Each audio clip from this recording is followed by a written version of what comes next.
Oh, you already know what it is. Two of the best bad guys in the biz. I go by the name of Steph Ronan, and that's the birthday man, my main man, Eric Keith. What up, y'all? And we are your 44 Heelz. We'd like to welcome y'all to Word on the Street, sponsored by Woo Energy Drink. Let's do these Woo Energy shots, bro. Hey, Oos. Hey, happy born day, Oos. Cheers. Yaka. Woo Energy, bro. This is that strawberry banana. And this is that goddamn lemon. Mm-hmm. Woo! Woo! All right, bro. Let's kick it off, bro. We're going to kick it off with a banger. Freddie Prinze Jr. says when he got hired as a writer that the black writers wrote for the black people, the Mexican writers wrote for the Mexicans. How you feel, bro? I guess the white writers wrote for the white people, but I mean, goddamn, bro. I heard about this shit, Oos. So the only thing I got to say about that is, look, relations, right? It's relations, right? Like, I get it. I get it to an extent. But then I'm like, bro, you gotta mix it up a little bit. Okay, so here is my take on this, right? One half of me is like, I understand why they did that about relations, right? But the other half of me is like, if we're doing pro wrestling, does it really matter who's writing for who if it's all about pro wrestling when there's no race involved? There's no, I hate saying that word, culture. I say culture. If no culture is involved, why does it matter who writes for who? If as long as it's compelling, riveting storylines, right? But I guess WWE went through this phase of the what they call it, the reality era. So I think that was trying to, and I think that's when Freddie Prinze Jr. was actually in the era of WWE, was in the reality era. So they was trying to appeal to the masses based off the characters they see on screen and say, hey, you know, that's some shit we really would say, or that's something they wouldn't do. So I can understand what they're talking about, but at the same time, if you're writing for pro wrestling, if it's man versus man, championship versus championship, we have a quarrel. I don't like you, you don't like me. Let's get it on. I mean, how much culture got to be involved in it, if you feel what I'm saying? Yeah. And like, to me, like, so are you saying like when all that, like, people were like, oh, this storyline was racist in the past, this storyline was racist in the past, was that their own culture writing those storylines? You know what I'm saying? So, all right, let's talk about it. Let's talk about it. Like Trick Williams said, let's talk about it. So let's talk about the Booker T and Triple H storyline. That's when everybody goes back to how it was racist, and you know, I don't think that storyline could have been written any other way than the way it was written. Right? Can you imagine a PG Triple H telling Booker T these things without alluding to his culture? Right? What made that storyline more riveting is that the fact that they did cross that line.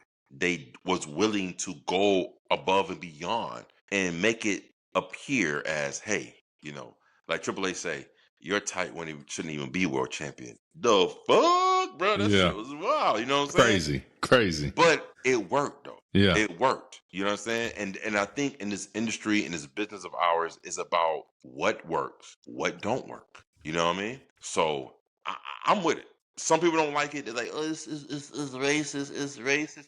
Hey, man, I'll tell them, get out your fucking softness. Get out your fucking softness. Get off the pillow. Sit your ass down and enjoy what the fuck is being presented to you. Because in reality, let's talk about the other side. What if they did everything PC? How riveting and how exciting would that shit be? Not that good. That's what I'm saying. That's what I'm saying. I mean, shit. I mean, I done spoke enough about this shit. You tell me what your thoughts about it. Well, I think it's funny too, because I think it was Bully Ray that said, oh God, I don't want to say it was Bully Ray. I don't remember who it was, but someone was like, the Eugene character would be canceled immediately today. And if y'all don't remember Eugene, he was special needs. He was special ed. He was special ed. You know what I mean? And that shit worked back then. And like Triple H has gone on podcasts millions of times, and he said for what we were doing at the time, it wasn't bad. But if we did it today, it's bad. You know what I'm saying? Like, do you agree all with that? this shit. Do you agree I mean, yes, because the shit, if you just go back and watch the early 90s, late 90s, early 2000s WWE, bro, I mean, you had Bret Hart calling Shawn Michaels a homo. I ain't queer. Like, it was just shit like that was happening all the time.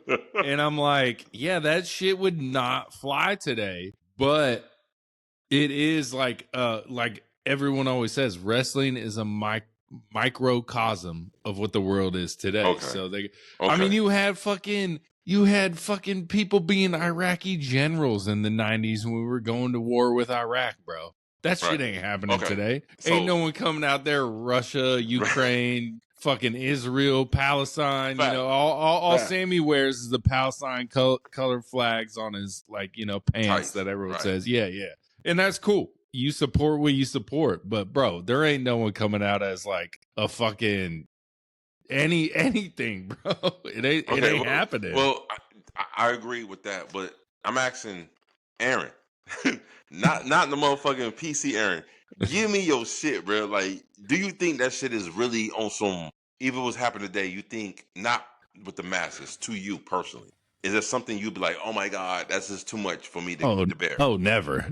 I'm never like that. But what I would say is, like, people are so in tune with these characters and everything. People think wrestling's a real show. And it's not. Who thinks it's a real show in 2025? Bro, you know, the internet, not that they think it's a real show, but like, if you were to have maybe a Gunther come out who's Austrian and you just turn him into some, like when they did Sergeant Slaughter as the fucking Iraqi general. Right. If you had Gunther come out and cut like an anti-American fucking promo, which would make for great TV, people would be mad about that. They'd be like, we need to cancel WWE right now. You know what I'm saying? But back in the 90s, early 2000s, you could do whatever you wanted. Yeah, I think it's just social media is killing wrestling storylines. They're making them more constrictive than they used to be. Okay, I agree with you to a certain extent because I really feel like it is overblown. I feel like the social media aspect and the opinions is overblown. And I really don't think a lot of motherfuckers who watch wrestling like we did growing up gives two fucks because it's something that we kind of expect in this genre of entertainment that we watch. You understand? Yeah. So I don't think it's a big deal. I just think that they're so PC, walking on eggshells and thin ice with everything to make sure everything is going to be soft layered for the ones who don't really understand the industry. And I feel like fuck them. They ain't not in our industry.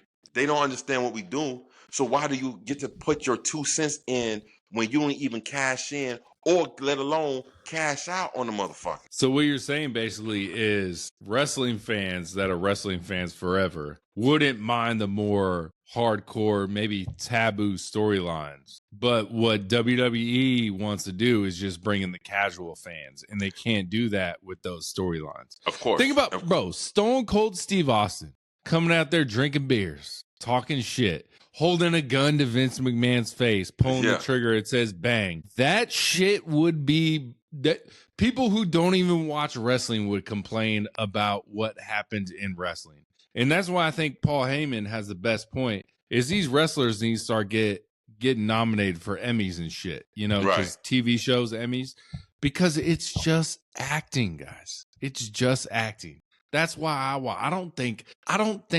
Aleister Black is like that in real life. You know what I'm saying? I mean, even if he is, so fucking what? You understand what I'm saying? Like, but he's not. He has a podcast with it, or well, what do they do? Twitch stream with Selena Vega. Yeah, and they're cool people. You know what I'm saying? Like, he's not that dark, demented, devil worshiping person that everyone think. Like, but like if that got leaked out to the mainstream, they'd be like, "This is a devil worshiper. Okay, he needs to be canceled." Let me counteract that. Seth Rollins is made it well known that he's an atheist, and he's wore like devil type of shirts, thinking that he don't give. There's no heaven and hell, and he's made it well known.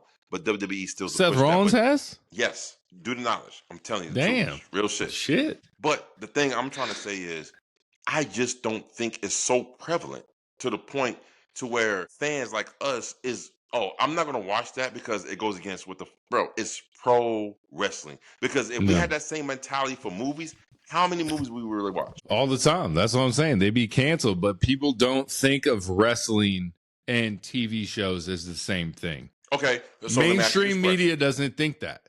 Let me ask you this question then. Do you think there's still a window of people thinking because they pass it off as real, they should not do certain things in the age of 2025. I mean, I don't think anyone should be restricted any which way. So, when it comes to art, right? Yeah, I'm cool with it. I'm cool. Do what you want to do. If you want to do another Katie Vick story, by all means. Will we like it? No. I mean, you know what I'm saying? So it's just it's a very tricky time with people who watch wrestling, us and other people online that follow us and all that. We know you real wrestling fans if you're watching this episode. But like, I think the mainstream with especially TKO taking over WWE is gonna say, no, you can't do that. No, you can't do this. No, you can't do that. You know what I'm saying? And okay, that's true. But I also feel like, who are we writing the show for? Like, who are we writing these shows for? Well, Triple H would like to write it for us, and I feel like TKO wants to write it to get more people involved as much as they can. Fans, right. Yeah. Right. Okay. So I think that's why we're losing out on those crazy storylines that we wish we had as wrestling fans, is because TKO doesn't want to, because they know we're going to watch regardless. You know what I'm saying? Of course. They know we're going to watch regardless. They want to get people who don't watch to start watching. And they're not going to do storylines that are true to professional wrestling. Okay, so you want temporary views for your product at the moment, and you want to sacrifice the mainstay fan base for the long term. That's not smart business. Well, that's what TKO wants to do, bro. That's what TKO. It's the same reason. That shit too. It's the same reason UFC, instead of like when UFC first started out, I was a little kid in the 90s, and it was just a straight fight, winner at the end. That's why they made the rounds. That's why they made all this. They made it more appealing to casual fans instead of just sticking with the small demographic that loves it.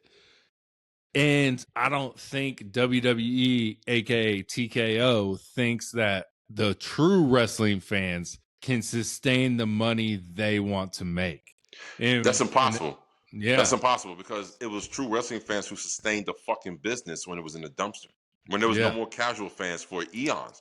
I mean, let's keep it 100. From the golden era until the Monday Night Wars, okay, there was no casual fans, okay? Nah. From the Monday Night Wars all the way up into, I say now, to the renaissance of the second boom, there was no casual fans, okay? There was talks about John Cena and Batista would look at each other, was like, man, there's some beautiful women out in the crowd when we first started, and now all of a sudden that shit diminished. Half the arena is only sold, the other half is on the other side. Yeah, I mean, I like AEW is the only company that experienced that, bro. That shit was happening everywhere, from WCW to WWE. Half arenas was a thing. This is where do you think AEW got the model from? Yeah, and that brings me to a word on the street. Cincinnati, Ohio, SmackDown.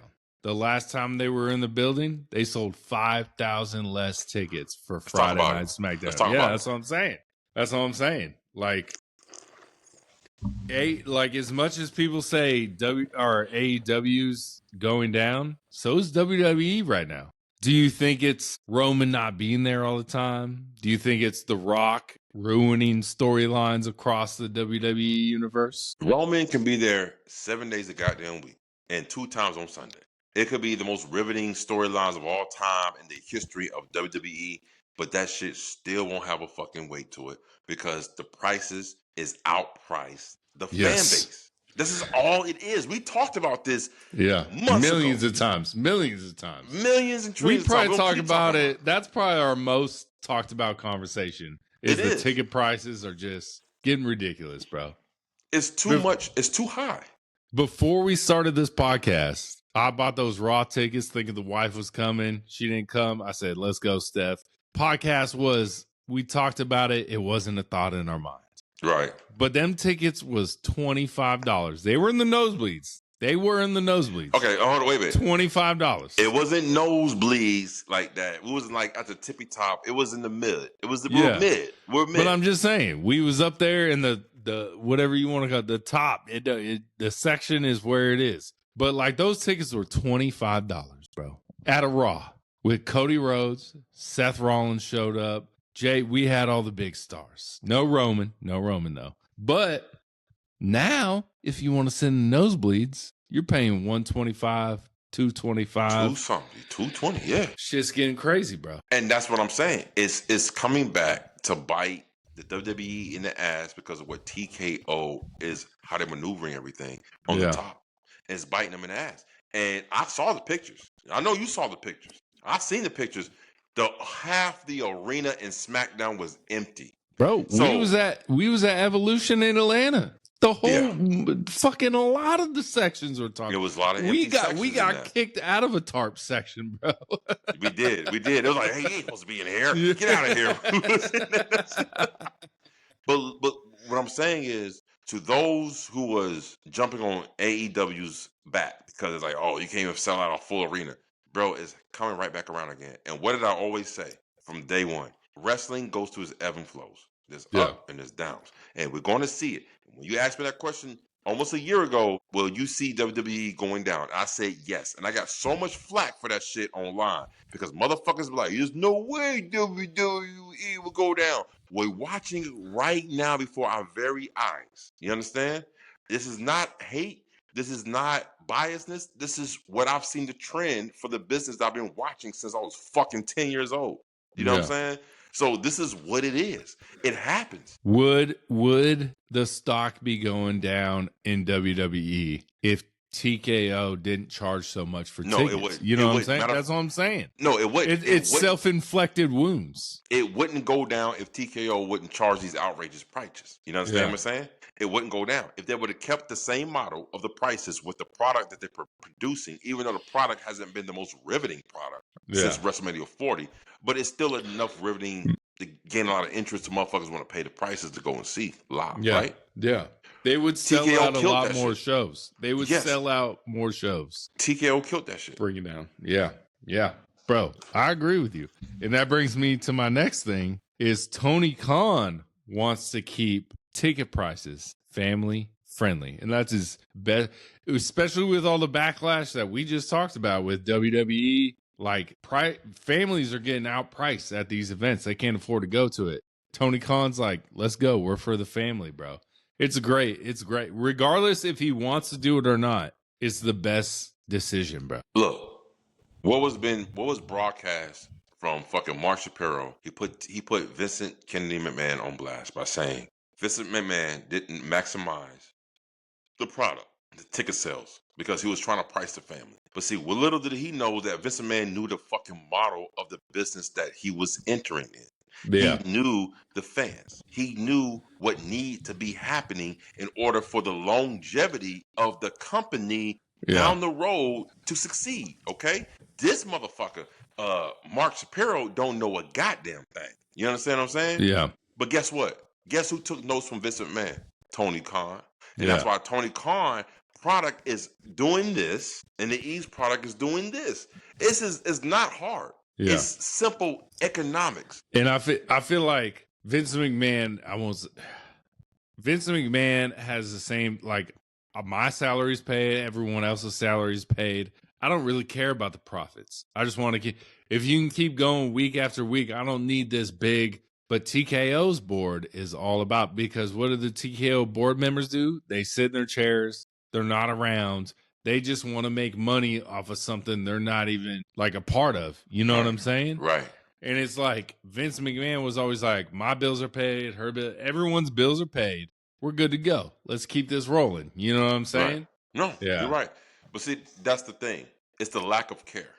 Yeah. It's the lack of responsibility that you have for an industry who is the lifeblood of what the fuck you do. Yeah. There is no care. It's like they almost think like, oh, we'll knock off the old fans and we'll gain new fans because our product is that riveting. But they don't even understand wrestling enough to understand that real fans who fuck with it, we don't look at it that way. We look at it like, no, you shitting. You're shitting on our fucking industry. You're shitting on our product. You understand? Yeah. Prime example. You let a talent like Karrion Kross and Scarlett go. Let me ask you a question, Aaron. You are the booker, the head of creative in WWE. You see the buzz of Karrion Kross and Scarlett. Oh, they're not leaving. They're not leaving. You sign them to a even bigger contract that they were signed to before, right? Yeah. I mean, his shirt sales alone, why would you not ride that wave? Sign him, right? Even if you don't use, bro, the shirts are going to sell. You know what I'm saying? So I came up with this thought. Wrestling fans, they always complain about us like we make shit more difficult than it needs to be. No. Wrestling fans don't make shit difficult. It's the companies, it's the corporations that make it difficult for the wrestling fans to swallow the bullshit that you're feeding us. And I don't get with TKO owning WWE, why didn't they keep Karrion Kross? It makes no sense, bro. You put him on TV, he's money. His shirts are making sales. It's money. This is why I thought it was a work for the longest time. You know I did. Yeah, I know. I said after I heard but I'm pretty sure now you don't know it's not a work no more. Bro, it's not a work no more. Are they going to come back to WWE eventually? Maybe. I don't know, bro. I don't get it, bro. It's so confusing, bro. See, and that's my point. It is the most confusing situation I've ever had in wrestling because the internet. Like, why would WWE not re-sign a person who gets crowd chants out the ass just from doing backstage interviews? You put his shirt in the fucking arena and it sells out. I was there right after they put it in the arena, bro. I couldn't buy the shirt. They were sold out of all sizes, bro. All sizes. So if there is TKO who's in charge of WWE and this guy is making you money, why do you not re-sign him, bro? He even Karrion Kross on CVV podcast said they got a part of the book deal, I think, or it might not have been the book deal. Yeah, they got a piece of the book deal. They got a piece of the documentaries that he recorded back then. Like, so bro, so that's why it's so much. I think it still might be a work. There's still a part of me, bro. It's clearly not a work. I know, but goddamn, they wouldn't be so open to talk about the reasons why they're not with the company anymore. And I'm gonna tell you why it's not a work. It's not even from Kross' side. It's really from Scarlett. Yeah, the disrespect. Okay.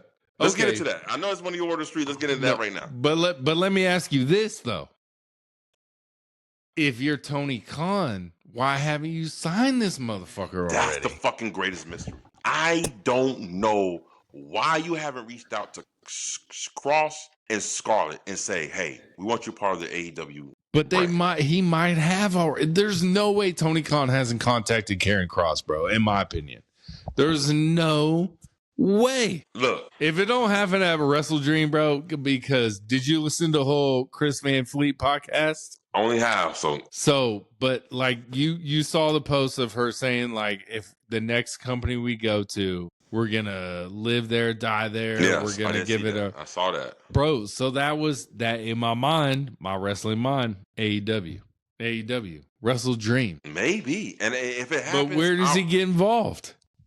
It doesn't matter. You don't need that when you're that big of a talent. You don't need to be inserted into a prevalent storyline for you to be relevant.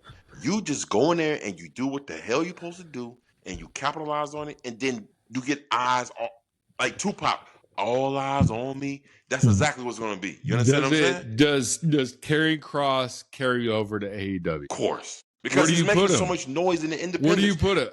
Okay, if you're Tony Khan right now, let me ask you. If you're Tony Khan right now, how do you put Karrion Kross for the first 3 months in AEW? The first interjections of Scarlett and Karrion and Killer Kross. You got to stop saying Karrion. Killer Kross. The first people who I inject him with is nobody. I would have him carry on that backstage presence. But then, guess who's going to be the motherfuckers who fall to that shit? No. F. With Karrion, with Killer Kross in his ear. No. F. Think about it. Wait a minute now. I know you knocking it, but think about this. What did MJF say before he left? Yeah, he's going to come back more ruthless, blah, blah, blah, all that good stuff. And what better way to make him more ruthless than Killer Kross? Bro, I just think... And I'm not talking about a tag team. I'm not talking about anything like that. I'm talking about Killer Kross using MJF to propel himself to the World Heavyweight Championship even faster. Yeah. How about this? This is how I book it. If I was a writer at AEW right now, I'd say, hey, guys, we got Karrion Kross coming. What if he goes one by one attacking all the people that came over from WWE, bro? That's a great storyline, bro. That you never actually say it, but you just let it be like, why is he attacking Ricochet? Why is he going after Moxley? Why is he going after Copeland? Why is he going, bro? And because what did they say in the podcast? We're going to make this next company the future of the company. So Karrion Kross could be the one that comes over and he's like, I'm all about this company. Y'all want to go back to WWE, but never really say it. I think it'd be a great storyline, bro. Put it in the books. As good as that would be, and I agree with you, that would be a great, riveting storyline, but there's only one that's giving too much credit to the E. And AEW is not in the business of trying to give more credit to the E than what they already have. They're focused on their own product. Yeah. You understand what I'm saying? So you don't want to make it emphasize like, oh, he's attacking all these former WWE people. Fuck the WWE. Put that shit to the back. This is AEW.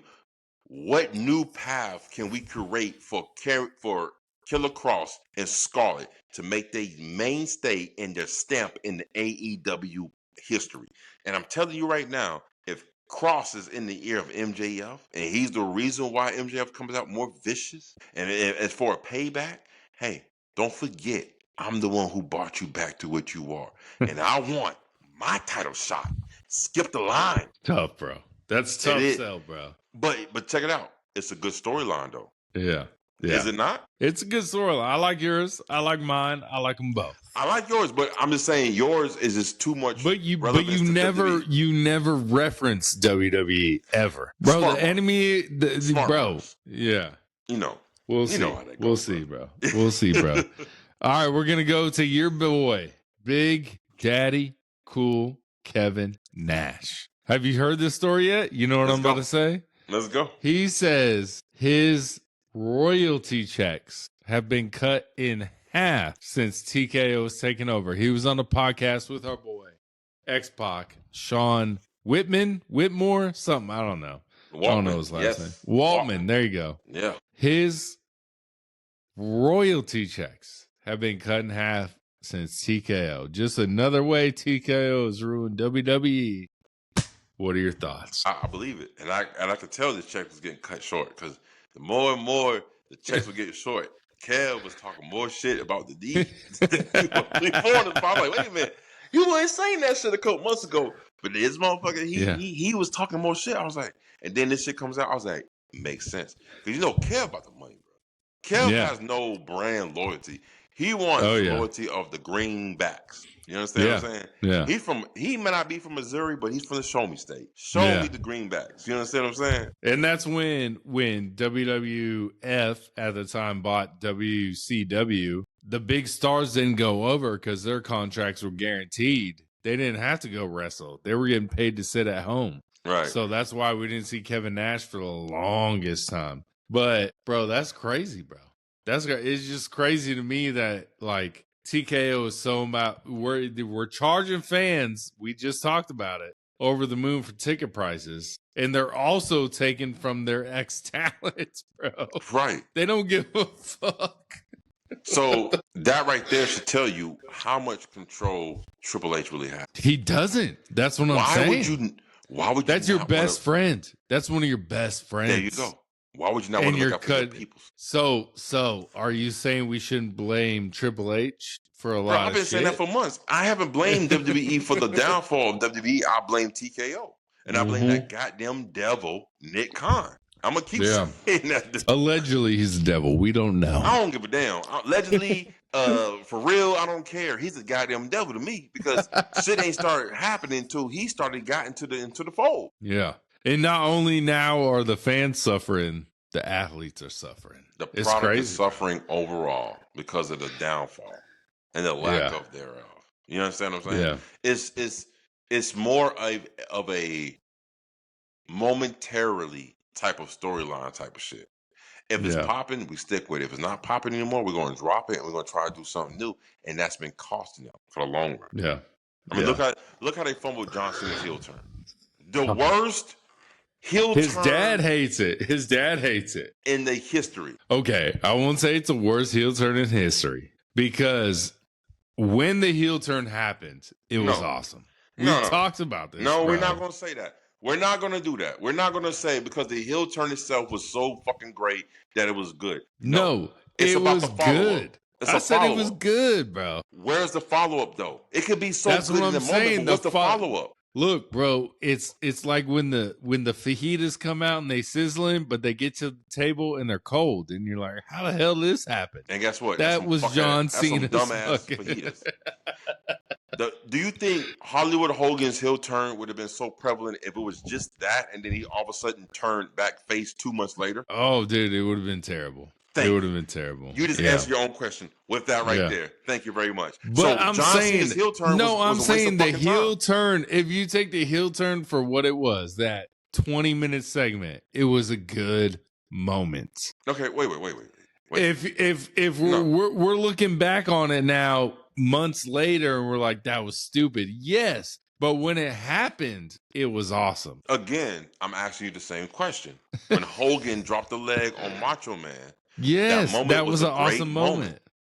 Yeah. But if they would have followed up with that bullshit the same way they did Cena, do you still think it would have been the greatest heel turn of all time? No, you wouldn't have.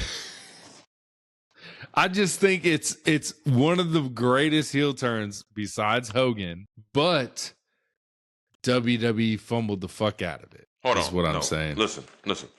So I got to put you in your place, Oos. You're my Uso, so I got to put you in your place. We're talking about a company who prevalate their fucking entertainment off of storylines. Yes. Storylines has a beginning, a middle, and an end.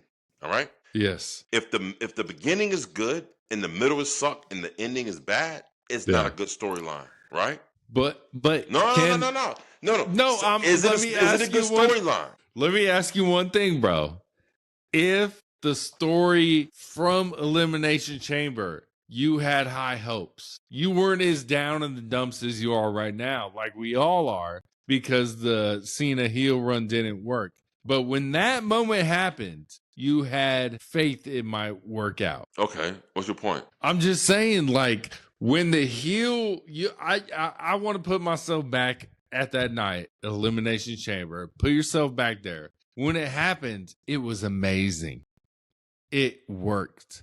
Everything. So the heel turn itself was amazing. But after that, they fucked up because The Rock was involved. Then you only had Travis Scott involved. Like, they fumbled. But when it happened, it was a great heel turn of all time. No, I'm not going to let you sit here and try to sell me on some bullshit because the shit didn't work. It didn't fucking work. There's 3 bodies to every story, right? There's a beginning, there's a middle, and the end. They taught you this in school. There's a beginning, there's a middle, and the end. When it happened, put yourself back in that moment when it happened. That's good. The moment it happened, it was, oh my God, where is this going? Yeah. And it led to nowhere. So fuck it. It was bad. Yeah. It's bad. Even John Cena himself said it. It was bad. I think it's bad right now after the fact, but when it happened, it was good. Listen, can't admit that, bro? No, I'm not going to admit that because you're talking about a company that sticks their flag in storytelling, right? It's not AEW. We sold on untrue, bro. Untrue. What is it? And how bad the storyline, it was unreal. That's how I'm telling you right now. Saying, all right. What's the show name? Is Untruth? Well, it's I forget Unreal. The show name. Unreal. Oh fuck! I said. But it doesn't matter because it's still harsh. It's garbage. All right. Yeah. Listen, if you don't, it doesn't matter how you start. And we're football fans. What they always say, it ain't about how you start. It's about what, how you do what. It's about how you finish. What? Exactly. It's about how you finish. And they did not finish. Matter of fact, they didn't even fucking have a middle to this shit. This shit was horrible. Okay? Let's talk about the finish to John Cena's retirement run, bro. Word on the street, Dave Meltzer reported it, so we don't know. But this is what you're talking about. It's how you finish. Not the non-wrestler. Bro, I know. How do you feel about a tournament to find out John Cena's last opponent, and the rumor is Gunther's winning the tournament, bro? A tournament, bro? That's terrible, right? Okay. So you mean to tell me that WWE's basically looking can't decide who they want, or kind of? No, they got it. It's Gunther. It's going to be Gunther. So Gunther's going to be John Cena's last opponent. Yeah. I mean, Who else would you put after in that spot? After a tournament. Let me ask you this. Who else would you put in that spot other than Gunther? I mean, so we all heard the rumor, and I forget the other podcast that said this. We wanted Dominik Mysterio to be his last opponent, right? And before Brock's return, that is somehow out of nowhere, they said that AJ Styles was going to win the Intercontinental Championship from Dom, then defend it against John Cena. John Cena wins, and then his last match would be Dominik Mysterio. He gets the title, right? Mm-hmm. So, like, why did Brock Lesnar really fuck it up when we still have time to do that story, but we're choosing not to do that story? Because of greed. Yeah. Greed with a capital fucking G. Greed is the reason why they brought Brock Lesnar back to just make a new pay-per-view out of nowhere to counteract AEW's All Out. This is all it was, bro. But do you think the Brock Lesnar return was just out of nowhere? Yes. You think so? It was just out of nowhere? Did you think Brock Lesnar was coming? Matter of fact, we talked about this, and he was like, "There's no way WWE will bring Brock Lesnar back." No, for me, I'm saying, did WWE know Brock Lesnar was coming back months before, or like, I just don't understand why this whole storyline with Dom losing the title, AJ winning it, losing it to Cena, Cena puts over Dom. That now there's all of a sudden this tournament. Okay, so that Gunther's apparently winning. Word on the street. With you, bro. The problem with WWE right now is the believability factor. No one believes any fucking thing that goes on in that ring or was being said in those promos because they then pulled the curtain all the way back, and we don't believe. So you mean to tell me I'm supposed to believe that Dominik Mysterio is going to beat John Cena? Dominik still needs he look like he needs to eat some protein and get in the fucking gym. Okay, he gonna do some editing. Hey, bro. Hey. Blasphemy, bro. I'm calling you on blasphemy because we talk about all the time that it's pro wrestling. It don't matter the size, nothing, bro. And now you're over here taking shots at my boy Dom Mysterio. Wait. Saying this motherfucker's scrawny. There's a difference. It's pro wrestling, bro. The biggest man can lose it. There's a difference between being small in stature, but you're still built. There's a difference when you're tall and lanky like Mysterio and you ain't built with a goddamn. Okay, this motherfucker like he came off the street and started wrestling. Let's keep it. Let's look at his photos before and after, bro. I'm a Wade Barrett guy. Dominik Mysterio, the future of the WWE, bro. And he's not. As good as he is right now, he's not the future, bro. He's not a main event. He's not a main event until he bulks up. Until he bulks the fuck up, bro. Okay, until he bulks up, then he can be main event. But he's not. Have you seen the mullet? Have you seen the mullet? The what? I've seen the mullet. Mullet ain't gonna get no wins in this fucking world. I don't care. All right, bro. He ain't it right now. We moving on, bro. We moving on. You not gonna talk shit about my boy Dirty Dom. I'm gonna talk shit about Dom because he ain't it. He need to hit the gym. Like Kevin Nash says, hit the weights, take a shower. And this is what the business is. The fuck out of here, bro. All right. 4 years ago, this dude was a little chubby motherfucker. Now, lean cut. He's a skinny motherfucker. Bro, hey. All right.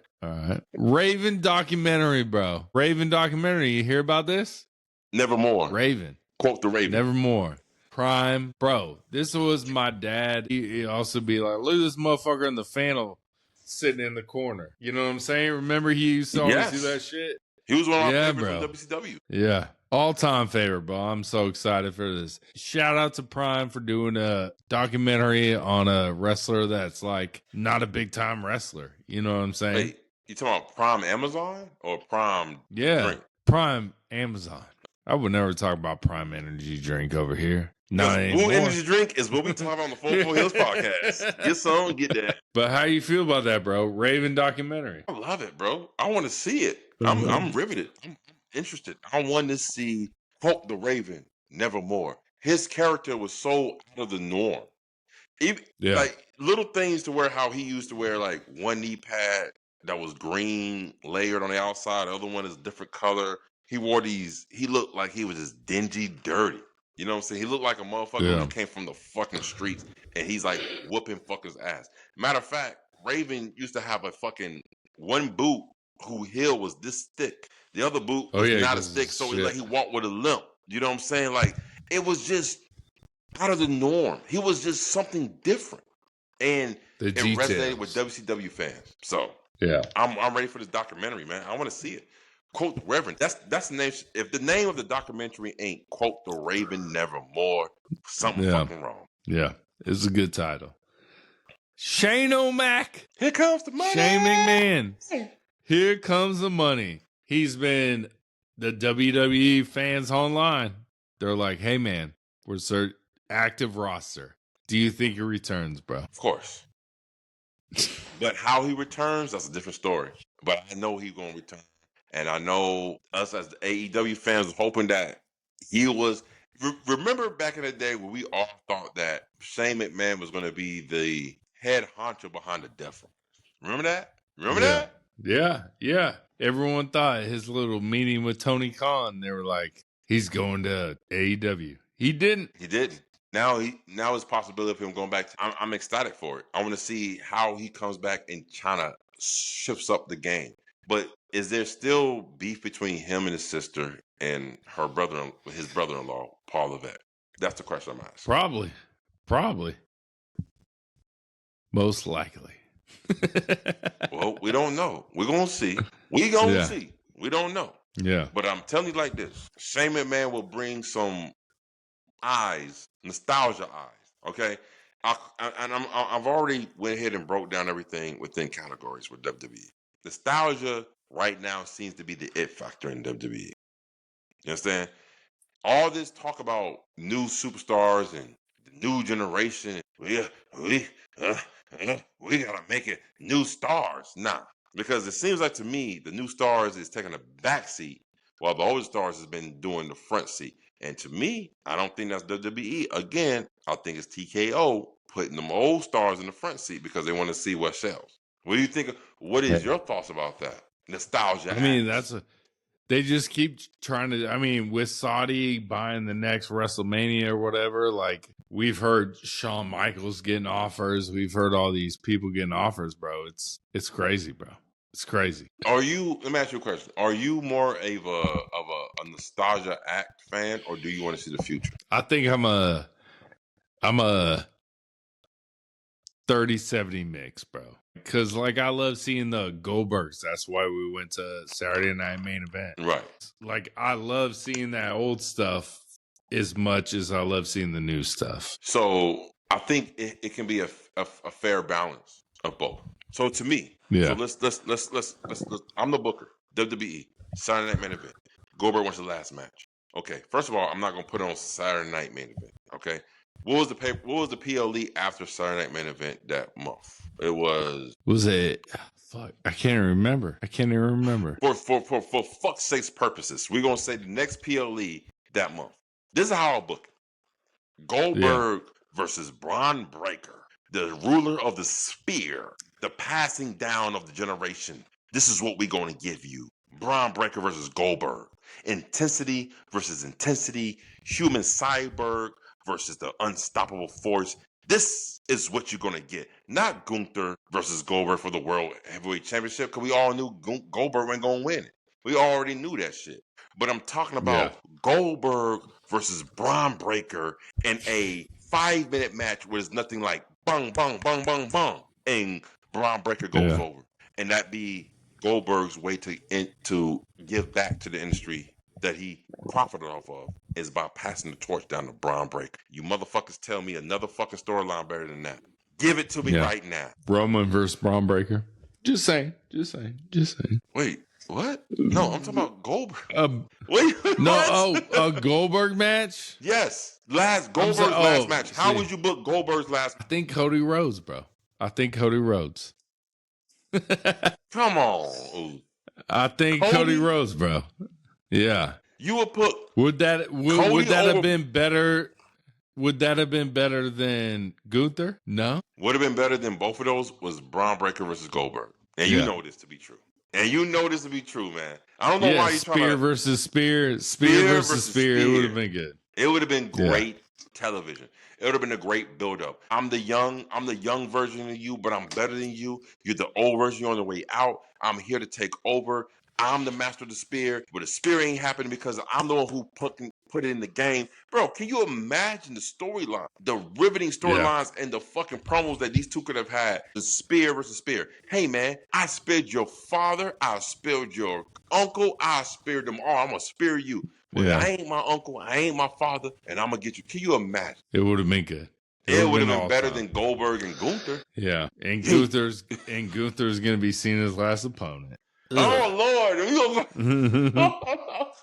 Let's talk about it. Let's go. All right. Oh, no. Let me ask you this. We'll get to the fan questions, bro. Where would AEW be right now?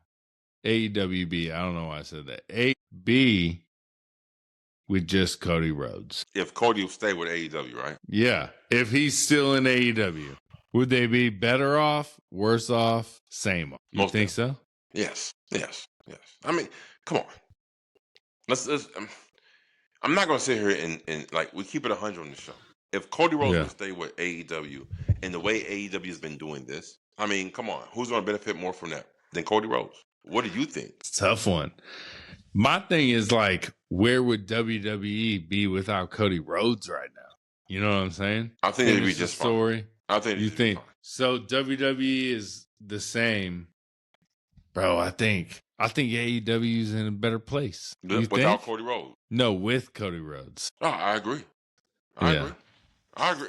Look, I feel like Cody would have brought that mainstream ability to AEW that they've been searching for, because he was already doing nationwide TV shows for TNT or TBS with Little Big Shots and all that type of thing.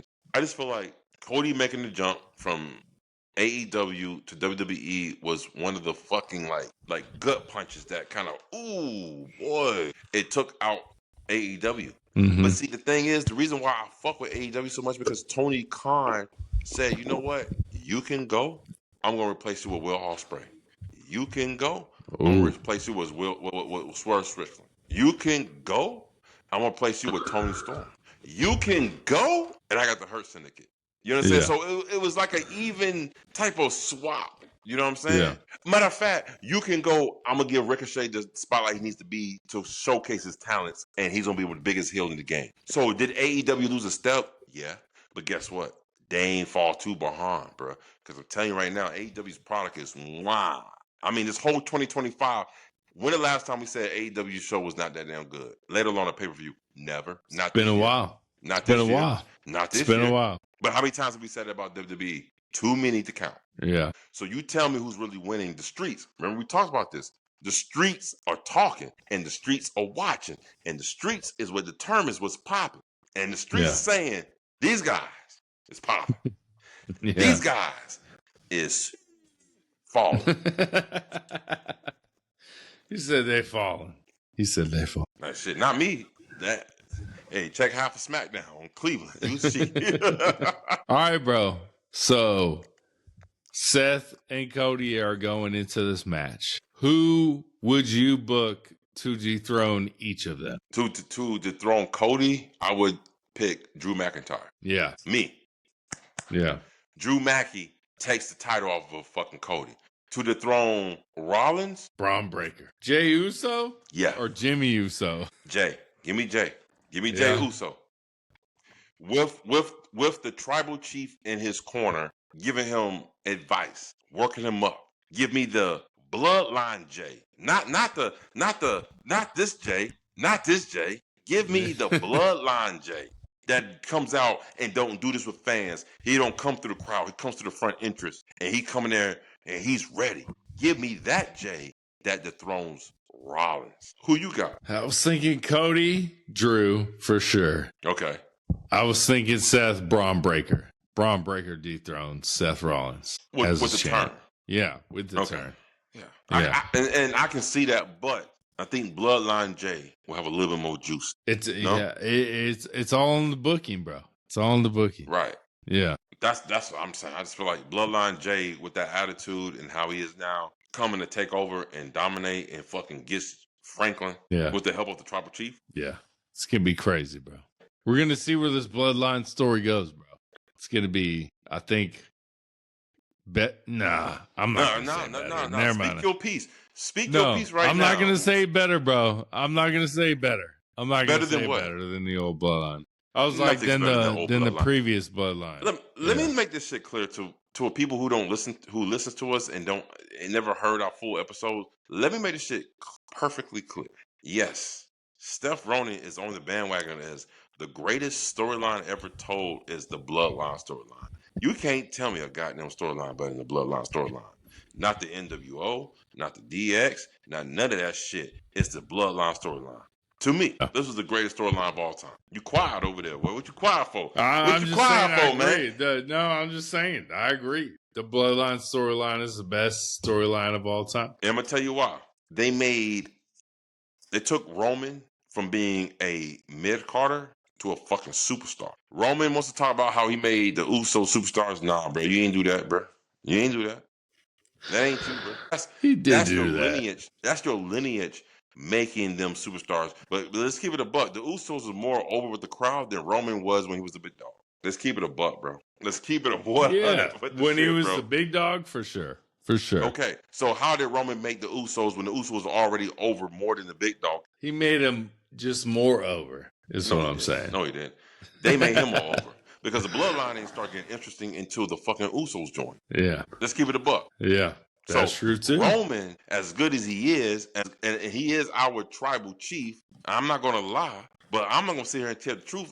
I'm just not going to give him all the credit for what happened with Jay and what's going on with Jimmy, what happened with Solo. He ain't the responsibility of that shit. That storyline with the bloodline was the responsibility for all that shit happening. Roman just played his part very well.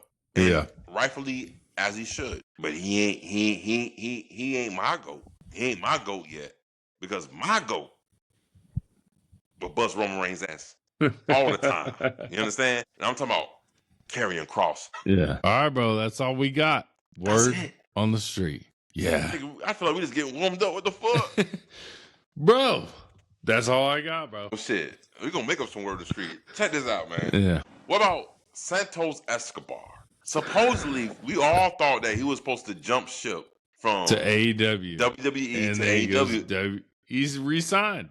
He's already re-signed. Let me ask you this. What do you think about the re-signing? Do you think they're going to utilize and properly use him? Or do you think he's somebody you care about? I just think when the threat came out for him to go to AEW, WWE was like, we can't let another person go to AEW. Oh, shit. So you telling me you think WWE just purposely re-signed him just to prevent him from going to AEW? Hell yeah.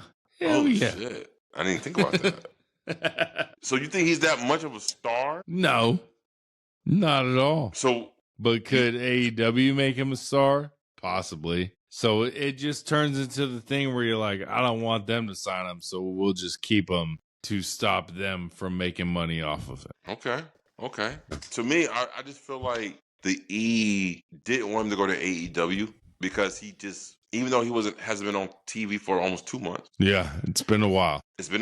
So it's like, okay, we can either resign him for a lesser contract or he can let him go over AEW, make more money, but then make more of an impact because he's another face off of AEW TV. I mean, of WWE TV, right? That's why I think they just signed him. They're like, we'll just sign him. Well, let me ask you another question, follow-up question. Do you think the Andrade surprise appearance last week on Dynamite has something to do with this shit? Probably. Most likely, for sure. Because, I mean, Andrade got released and fired or whatever, the wellness, whatever, allegedly. So I was just like, damn. But then Santos just goes away, signs, strategy. Because they were like, they need a big thing. He kind of quit doing the shit right before Dynamite. And they're like, he's going to be on Dynamite. The word on the street, Dynamite. And then it never happens because he re-signed with W. It's a strategy. So yeah. So moving forward, do you feel like the both promotions are going to strategically position themselves with these contracts and these TV time only to prevent the other one to not gain an advantage? Absolutely. Okay, well, let me follow up to this. Once was supposed to be called NXT versus TNA Invasion because let's talk about that. We ain't talking about that. Like, who What is going on here? Can you help me explain this story to me, Oos? Who said they didn't like the word invasion because of what is going on? Like, who was it? It was Israel, and it was also October 7th. So the invasion from Gaza to Israel happened. So, but what that got to do with wrestling? Nothing, to me, I thought for a second there, just... because of how he reacted, I was like, damn, the show's going to be in Israel. Okay, I understand. But it's not even going to be in Israel, nowhere near Israel. So why the hell is you caring about? It's just the way the world works now. We're off the street, off the top. This is all it is. Listen, I feel like that was horseshit. I feel like it should have been called Invasion. I feel like if the show would have took place overseas in one of those countries where the invasion took place, or the controversy took place, I think it would have been a proper way to change up instead of showing Showdown. But it was in the States. Why? See, this is how I'm trying to tell folks. Saudi in the next 2 to 5 years is the new owners of WWE, because if that shit makes enough difference to change the name of your promotion name of the pay-per-view, because oh, we don't like that. Invasion. Oh, we don't like that's out of pocket. So why does that mean so much money to you? Why does that mean so much to you if TKO is supposed to be hold on to the company? They're not hold on to the company. Saudi is going to buy this motherfucking company, and this is why it's prevalent the way it is right now. Yeah. What are your thoughts, man? Yeah. You might be right, bro. I don't know. I just think they changed it out of respect. I don't know. It was a weird timing thing. You know, but it wasn't even held in their home country. So like, it wasn't. It wasn't. It matter was of fact, the same. Do you know where was it held at? Like, it was like in Florida, bro. Like, what we doing right now, man? Yeah, shit's crazy, bro. Speaking of the AEW, TNA NXT Showdown. I seen a couple of clips of it. I didn't watch the show. Did you see a couple of clips of it? Did you see some? I saw that TNA won, Jeff Hardy won, the Hardy Boys won. That's about it. Okay. Well, I seen some things. I wasn't too impressed with what I saw. Moonsaults being over catapulted and hit the goddamn ring. Yeah, a lot of botches. A lot of botches. Even in the Hardy Boys match. A lot of botches. Do you think TNA benefited more from WWE's partnership, or do you think TNA benefited more from AEW's partnership? Yeah, I mean, WWE's taking over the whole thing. All the belts are on WWE superstars. The only people that just now won the NXT titles were ex-NXT and WWE talent, the Hardys. So it's crazy. I believe that AEW did a better job with TNA than WWE. I'm gonna tell you why. Because it was AEW brought TNA out from the ashes with Kenny Omega winning both TNA World Championship and the AEW World Championship, being the belt collector of the mainstream industry.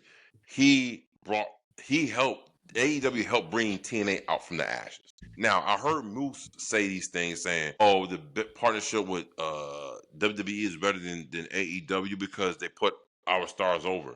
Really? Who have they put over? Yeah. Who have they put over? No one. You can't tell me a motherfucker they put over. No one. So all I'm saying is, I feel like there's a place and time for everything. And it's somehow, some way, it's been misconstrued with, oh, AEW. What you mean AEW? Because this is what I'm telling you, man. I really feel like it comes down to, one is mainstream and one is not as mainstream as the other. So they say things like WWE partnership is the benefit from us, but is it really beneficial for y'all on TV? But because they're so bigger, they get more notoriety, you get more exposure. Maybe that's what you mean, but you can't sit here and tell me that the AEW partnership didn't do wonders for you guys. Because, bro, as a former TNA fan, the Impact Wrestling, like back in the day type shit, early 2000s, bro, I didn't even watch the fucking product no more because it was so irrelevant to me. You understand what I'm saying? And I didn't even start caring about the product again until fucking Kenny Omega won the World Heavyweight Championship and Don Callis ran out with him in the back. Let me tell you something. You didn't know this because I know you wasn't watching then. That move when Kenny Omega won the World Heavyweight Championship AEW from John Mox, and he cheated because the whole storyline was, John, can you wrestle a match with me without being bloody? without using death match tactics? Can you wrestle? And John Moxley said, I can get you. And this is when John Moxley was a face. Kenny Omega was a face. But that's what made it so fucking crazy, because Kenny Omega cheated to fucking win the title. And he literally grabbed the title and he runs out the building. The camera's following him all the way to the building, and his wrestler in the back, like, what are you doing? What are you doing?